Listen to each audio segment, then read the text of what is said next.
Dans une grande ville africaine, une jeune fille surnommée la sans-abri lutte pour survivre. Orpheline depuis ses 7 ans après la mort de ses parents, elle dort sous les ponts, mendie pour se nourrir et subit moqueries, rejets et violences. Malgré sa misère, elle conserve un vieux carnet où elle note ses rêves, avoir un foyer, aller à l'école, être aimée et trouver la paix. Ses vêtements en lambeaux et ses pieds nus contrastent avec ses yeux brillants d'innocence et d'espoir. Samuel, un jeune homme de 25 ans, vit dans un quartier pauvre de la ville. Chaque jour, il voit des voitures de luxe passer et des hommes riches rire, ce qui alimente sa frustration. Il travaille comme vendeur de fruits, mais gagne à peine de quoi manger. Fatigué de cette vie, il rêve de richesse, de grandes maisons et de respect. Un ami lui parle d'un marabout puissant, connu pour exaucer les vœux.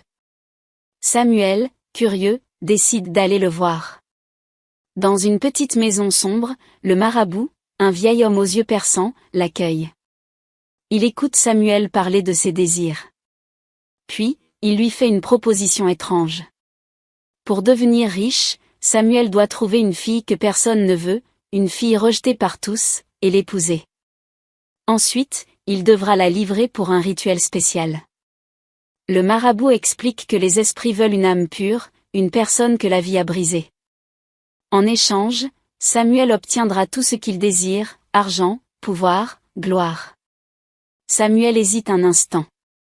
Il sait que ce pacte est dangereux, peut-être maléfique. Mais l'idée d'échapper à la pauvreté est trop forte.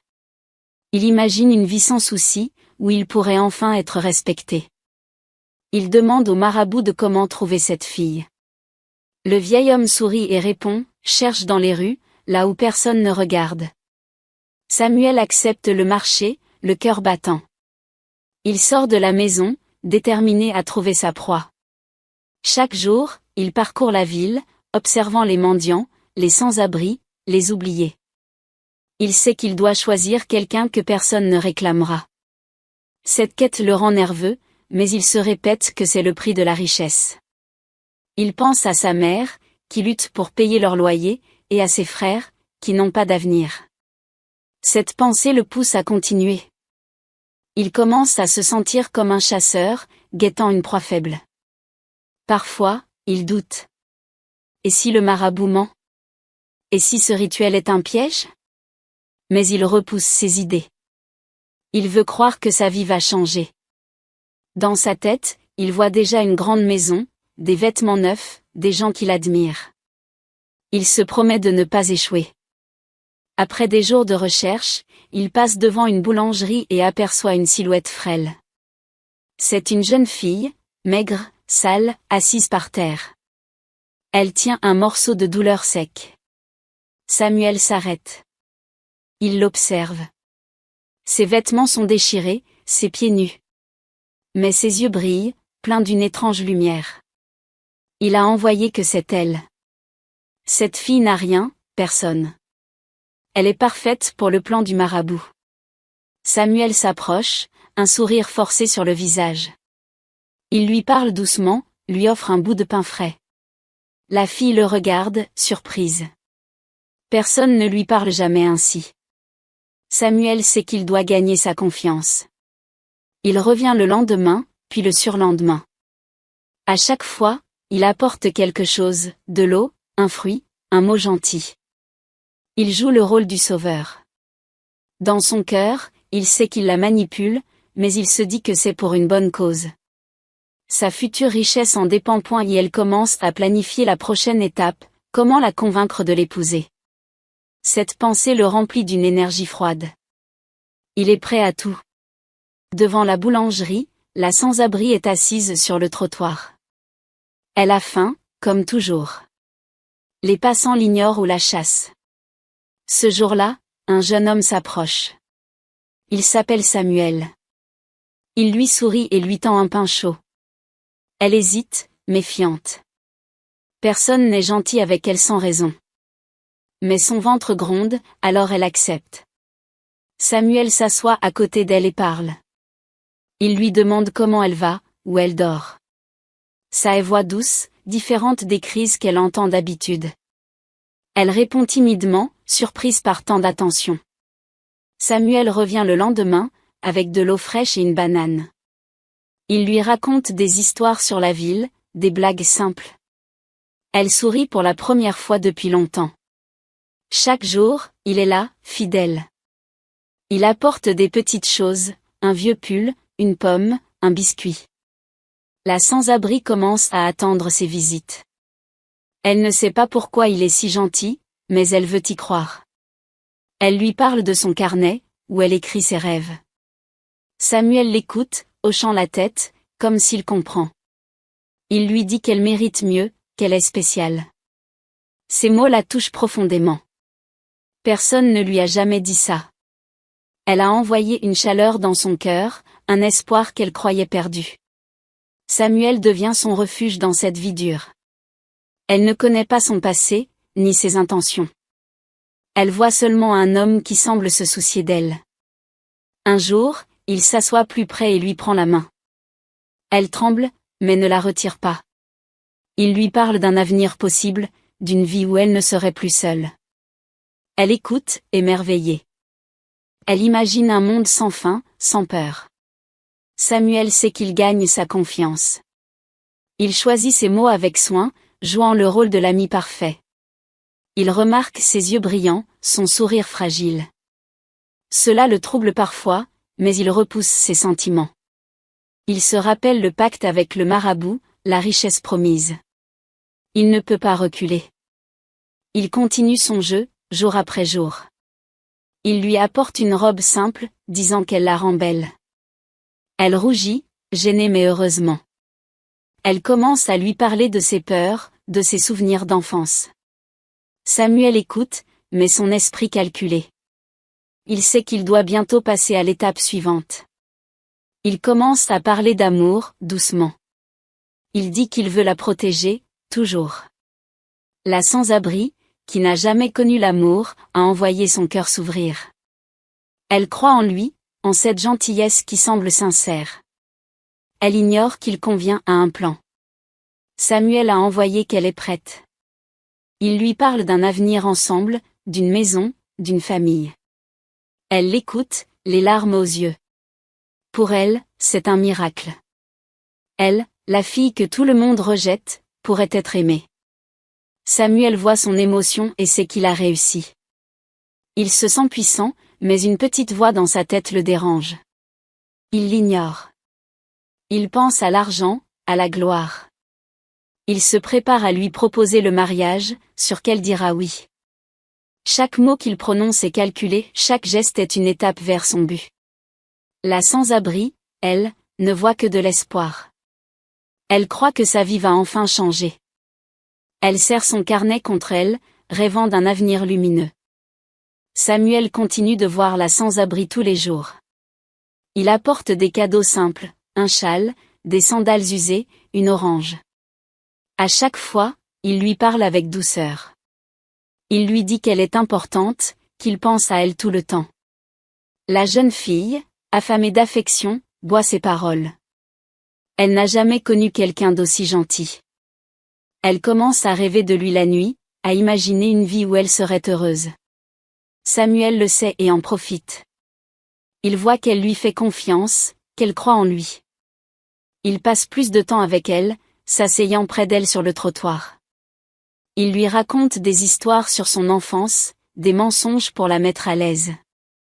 Elle rit, partage ses propres souvenirs. Elle lui montre son carnet, où elle dessine des maisons et écrit ses espoirs. Samuel lit ces mots et fait semblant d'être ému. En réalité, il calcule. Il sait qu'il doit la convaincre de l'épouser rapidement. Un soir, il lui prend les mains et la regarde dans les yeux. Il lui dit qu'il l'aime, qu'il veut construire une vie avec elle. La sans-abri est bouleversée. Elle tremble, les larmes coulent. Elle n'arrive pas à croire qu'un homme comme lui peut l'aimer, elle, la fille que tout le monde méprise. Elle murmure un « oui » timide, le cœur battant. Samuel sourit, satisfait. Il lui parle d'un mariage simple, sans cérémonie, juste deux. Il dit que c'est mieux ainsi, plus intime. Elle acquiesce, trop émue pour poser des questions. Elle croit que c'est un conte de fées. Samuel organise tout rapidement. Il trouve un officiant discret, un homme qui accepte de les marier sans papiers officiels.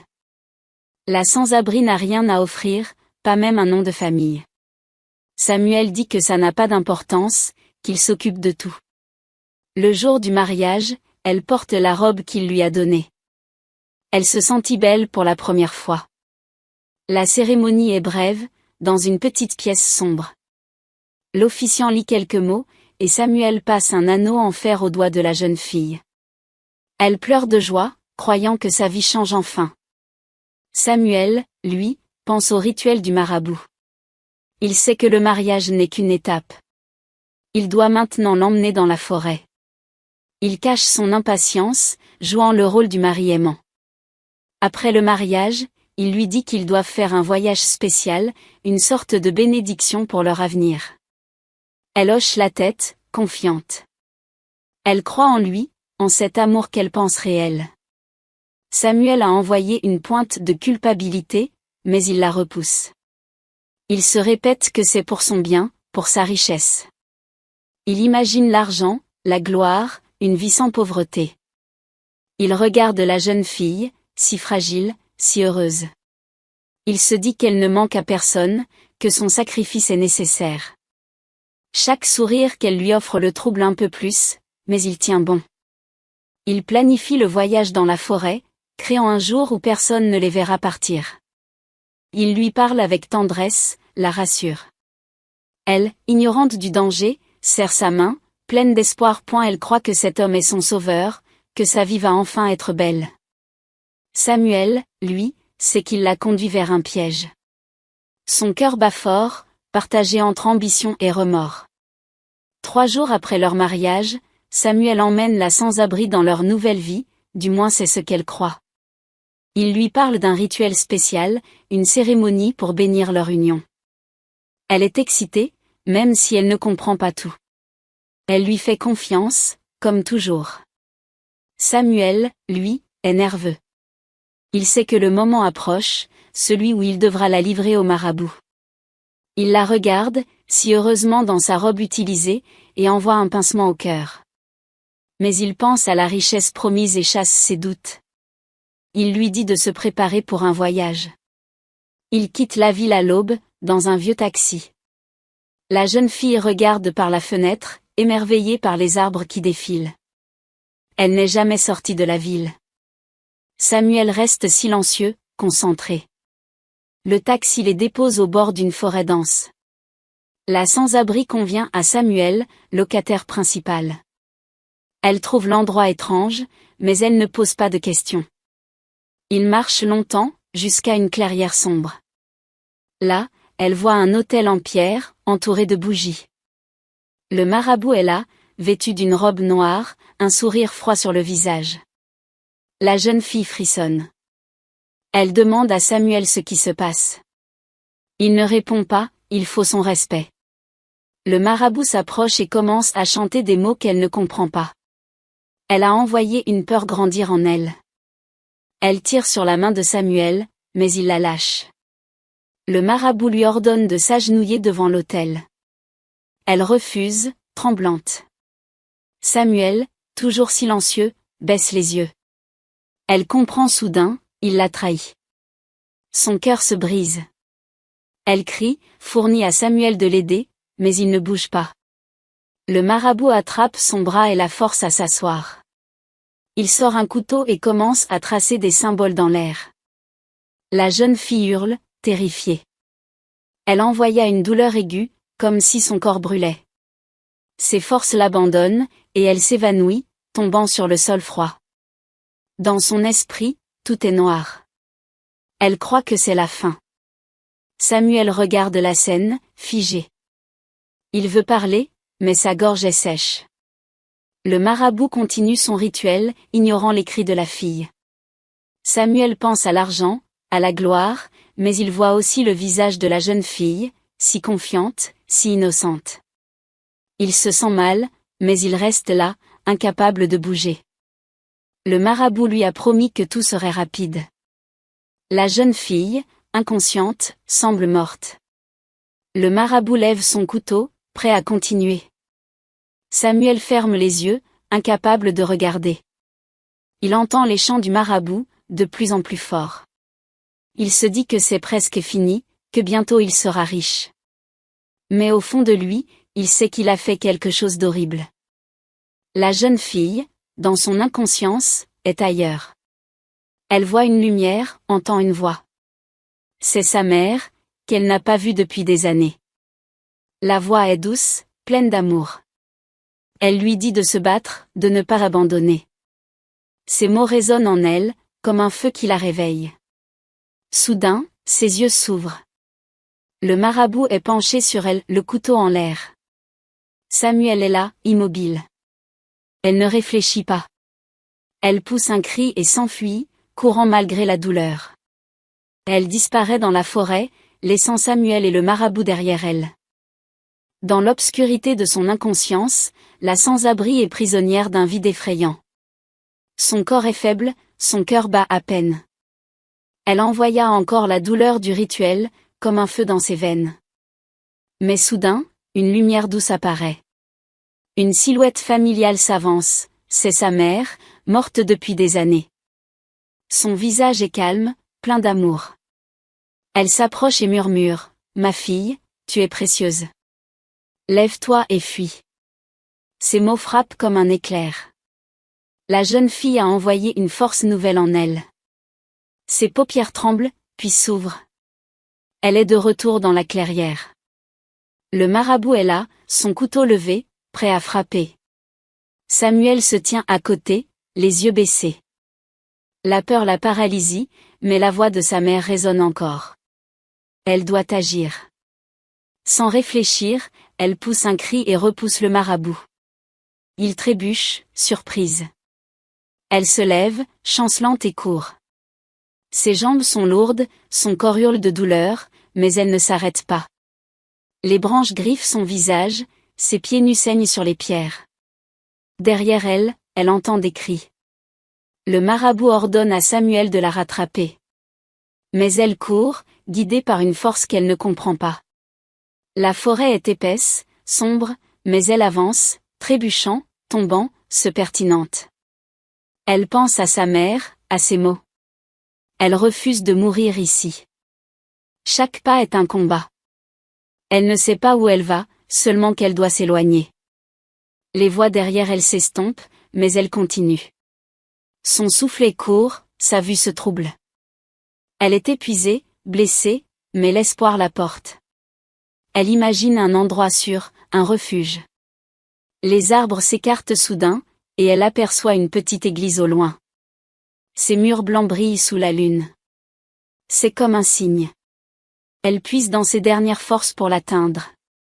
Elle titube, tombe à genoux devant la porte. Ses mains touchent le sol froid, et elle s'effondre, inconsciente. Dans son esprit, elle revoit sa mère, qui sourit.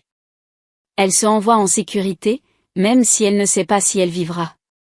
À l'intérieur de l'église, un vieil homme, pasteur Jonathan, entend un bruit. Il sort et découvre la jeune fille, inerte, couverte de blessures. Son cœur se serre. Il la soulève doucement et la porte à l'intérieur. Il la pose sur un banc, apporte de l'eau, nettoie ses plaies. Il prie pour elle, demandant un miracle. La jeune fille respire faiblement, mais elle est vivante. Jonathan reste à son chevet, veillant sur elle. Il ne sait pas qui elle est, mais il a envoyé qu'elle a traversé l'enfer. Pendant ce temps, dans la forêt, le marabout est furieux. Il crie sur Samuel, l'accusant d'avoir tout gâché. Samuel est perdu. Il regarde l'autel vide, le couteau abandonné. Il réalise l'horreur de ce qu'il a fait. Il veut courir après la fille, mais ses jambes refusent de bouger. Le marabout le chasse, disant que les esprits sont en colère. Samuel s'enfuit, le cœur lourd. Il ne comprend pas pourquoi tout a mal tourné. La jeune fille, elle, est loin. Dans l'église, elle commence à reprendre conscience. Elle a envoyé une main chaude sur son front, entendant une voix douce. Elle ne sait pas encore qu'elle est sauvée, mais elle en voit que sa vie va changer. La voix de sa mère résonne toujours, « Tu es précieuse. Elle s'accroche à ces mots, prête à se battre. Allongée sur un banc dans la petite église, la sans-abri ouvre les yeux. Sa tête tourne, son corps est douloureux. Elle voit un vieil homme aux cheveux gris, agenouillé près d'elle, un chiffon humide à la main. Il s'appelle Pasteur Jonathan. Sa voix est calme, rassurante. Il lui demande doucement si elle va bien, ce qui lui est arrivé. Elle tremble, incapable de parler au début. Les souvenirs du rituel, de la trahison de Samuel, lui reviennent comme un cauchemar. Mais le regard bienveillant de Jonathan la réconforte. Elle murmure quelques mots, racontant sa fuite, la forêt, la peur. Jonathan écoute sans l'interrompre, son cœur brisé par son histoire. Il la soigne avec soin, nettoyant ses blessures, lui donnant de l'eau et un peu de soupe chaude. Il lui apporte une couverture pour qu'elle se sente en sécurité. La jeune fille, habituée à la méfiance, en voit qu'elle peut lui faire confiance. Jonathan lui dit qu'elle peut rester ici, qu'elle est chez elle. Ces mots la touchent profondément. Personne ne lui a jamais offert un refuge.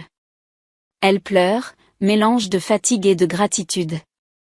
Jonathan, vieux et sans enfant, a envoyé une connexion spéciale avec elle. Il décide de l'adopter, comme une fille. Il lui donne un nom, Grace, pour symboliser la grâce de Dieu qui l'a sauvée. Grace accepte, émue. Pour la première fois, elle a un nom, une identité. Jonathan l'installe dans une petite chambre près de l'église. Il lui donne des vêtements propres, un lit, un endroit où elle peut dormir sans peur. Chaque jour, il s'occupe d'elle, l'aide à retrouver des forces.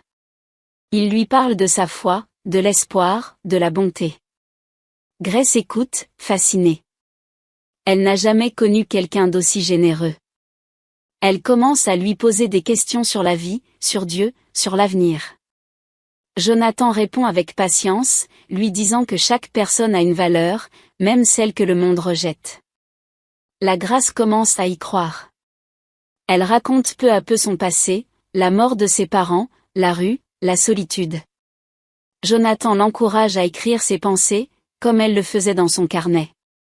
Elle recommence, remplissant des pages de mots, de rêves, de douleurs. Écrire devient sa façon de guérir. Jonathan voit son talent et l'encourage. Il lui parle de l'école, d'apprendre à lire et d'écrire correctement. Grace hésite, pensant qu'elle est trop vieille, mais Jonathan insiste. Il trouve une petite école locale qui accepte de l'accueillir. Grace commence à apprendre, timidement au début. Elle découvre qu'elle aime étudier, qu'elle est douée. Jonathan est fier d'elle, comme un père. Il prie chaque soir pour qu'elle trouve la paix. Grace, de son côté, commence à sourire plus souvent. Elle a envoyé qu'elle n'est plus la sans-abri, mais Grace, une fille avec un avenir. Elle pense parfois à Samuel, à la trahison, mais elle refuse de laisser la haine la détruire. Jonathan lui apprend à pardonner, même si c'est difficile. Grace s'accroche à cette idée, voulant devenir plus forte. Elle regarde l'église, son nouveau foyer, et remercie silencieusement sa mère, dont la voix l'a sauvée. Elle sait que sa vie ne fait que commencer. Chaque jour, elle grandit, portée par l'amour de Jonathan et par sa propre détermination. Elle veut prouver au monde, et à elle-même, qu'elle est précieuse. Dans cette petite église, elle trouve enfin un sens à sa vie, un espoir qu'elle croyait perdu. Grace, désormais chez Pasteur Jonathan, commence une nouvelle vie. Elle n'est plus la sans-abri, mais une jeune femme avec un nom et un foyer. Jonathan l'inscrit dans une petite école locale, malgré son âge avancé pour les bancs d'école. Au début, Grace a peur. Elle craint les moqueries, elle qui n'a jamais appris à lire correctement. Mais ses camarades, touchés par son histoire, l'accueillent avec curiosité. Les professeurs, patients, l'aident à rattraper son retard. Grace découvre qu'elle adore apprendre. Les lettres, les mots, les chiffres deviennent ses amis. Elle passe des heures à étudier, un crayon à la main, son vieux carnet toujours près d'elle. Elle écrit des poèmes, des histoires, des pensées sur sa vie. Ses mots sont simples, mais puissants, pleins d'émotions. Jonathan a allumé ses textes et sourit. Il lui dit qu'elle a un don, une voix unique. Ses paroles la motivent. Elle commence à parler en public, d'abord à l'église. Elle raconte son passé, sa survie, ses rêves. Les gens l'écoutent, émus. Certains pleurent, d'autres l'applaudissent. Grace a envoyé une force grandir en elle. Elle réalise qu'elle peut inspirer les autres. Encouragée par Jonathan, elle s'engage pour les sans-abri de la ville. Elle visite les rues où elle dormait autrefois, apportant de la nourriture, des vêtements, des mots d'espoir. Elle parle aux enfants orphelins, aux femmes rejetées, leur disant qu'ils ont de la valeur. Sa présence change des vies. Les gens commencent à la connaître.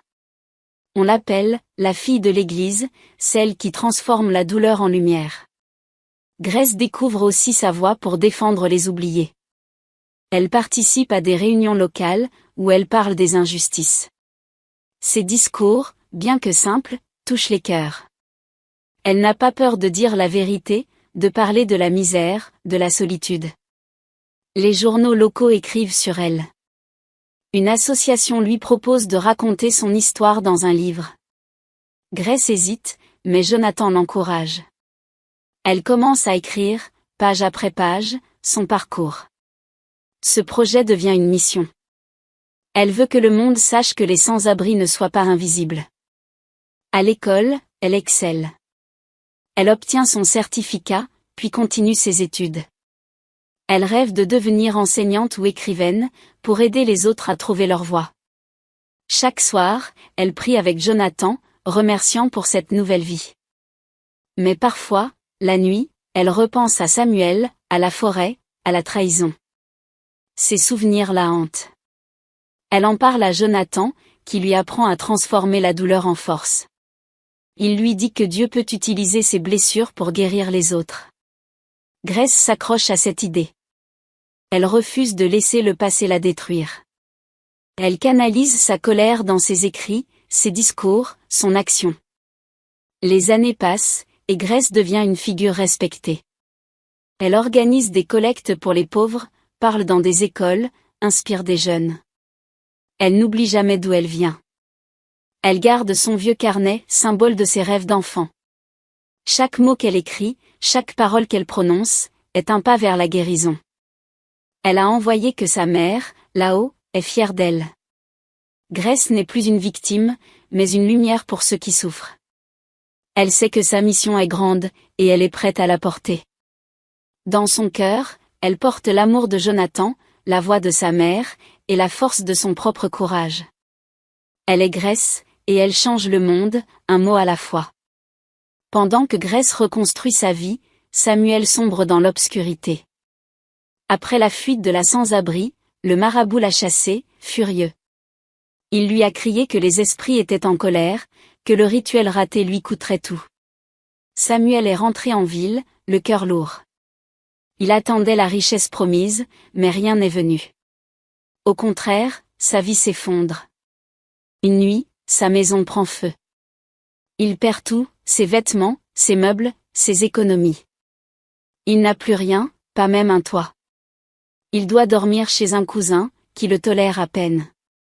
Quelques jours plus tard, sa vieille moto, son seul moyen de transport, est volée. Samuel commence à paniquer. Il a envoyé que quelque chose ne va pas. Il va voir le marabout pour des réponses, mais la maison est vide. L'homme a disparu, comme s'il n'avait jamais existé.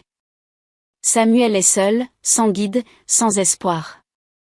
Il essaie de trouver du travail, mais la chance le fuit. Les clients l'évitent, les amis s'éloignent. Il commence à boire, cherchant à oublier ses remords. Chaque nuit, il revoit le visage de la sans-abri, ses yeux pleins de peur dans la forêt. Il entend ses crises, ses supplications. Ces images le hantent. Il se réveille en sueur, incapable de chasser la culpabilité. Il dit qu'il a fait quelque chose d'horrible. Il se demande où elle est, si elle a survécu. Il n'ose pas chercher, de peur de la vérité. Les mois passent, et Samuel devient une ombre de lui-même. Il mendie parfois, lui qui rêvait de gloire. Les gens le fournissent, murmurent sur son passage. On raconte qu'il a fait quelque chose de terrible, qu'il est maudit. Samuel entend ces rumeurs et baisse la tête. Il commence à croire qu'il est vraiment maudit. Il pense au pacte, à son soif de richesse. Il réalise qu'il a vendu son âme pour rien. Il se souvient de la jeune fille, de sa douceur, de sa confiance. Il se déteste pour l'avoir trahi. Il veut changer, mais il ne sait pas comment. Il erre dans la ville, vivant de petits boulots, dormant où il peut. Il évite les miroirs, incapable de regarder son propre visage. Un jour, il passe devant une église et entend une voix forte. C'est une femme qui parle, racontant une histoire de survie. Il s'approche, curieux. Il ne voit pas son visage, mais ses mots le frappent. Elle parle d'une trahison, d'un rituel, d'une fuite. Samuel comprend que c'est elle, la sans-abri. Il veut entrer, mais ses jambes refusent. Il écoute, caché dans l'ombre. Elle parle de pardon, d'espoir, de force. Samuel pleure en silence.